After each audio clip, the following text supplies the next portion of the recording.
Mapagpalang araw po sa inyong lahat. Ngayon po ay araw ng Martes, ika-10 ng Disyembre.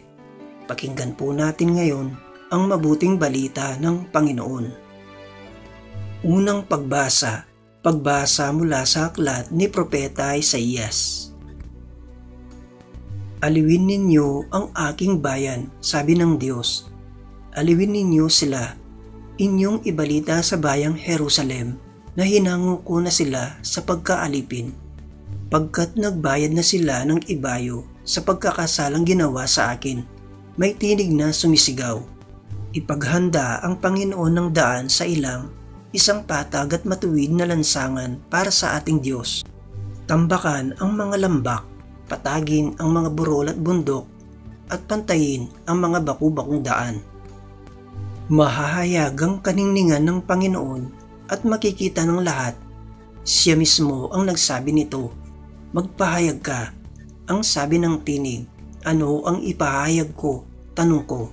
Sumagot siya, ipahayag mong ang tao ay tulad ng damo. Ang kanyang buhay ay tulad lamang ng bulaklak sa parang. Nalalanta ang damo at ang mga bulaklak ay kumukupas kung sila'y mahipa ng hangin.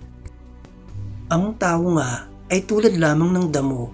Oo, ang damo'y nalalanta at kumukupas ang mga bulaklak, ngunit ang salita ng Diyos ay hindi lilipas. At ikaw, O Jerusalem, mabuting balita ay iyong hihayag. Ikaw, Sion, umakyat ka sa tuktok ng bundok. Ikaw ay sumigaw, huwag kang masisindak. Sabihin sa Huda, narito ang iyong Diyos. Dumarating ang Panginoon na makapangyarihan, taglay ang gantimpala sa mga hinirang. At tulad ng pastol, yaong kawan niya ay kakalingain. Sa sariling bisig, yaong mga tupay kanyang titipunin.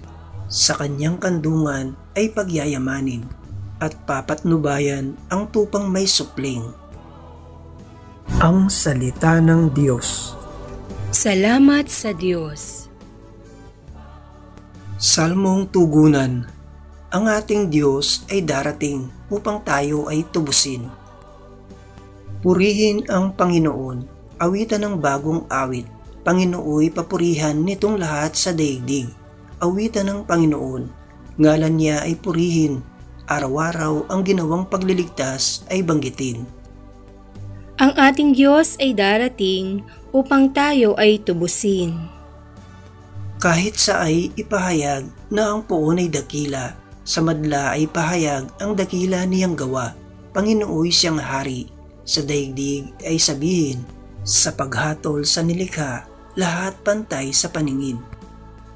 Ang ating Diyos ay darating upang tayo ay tubusin.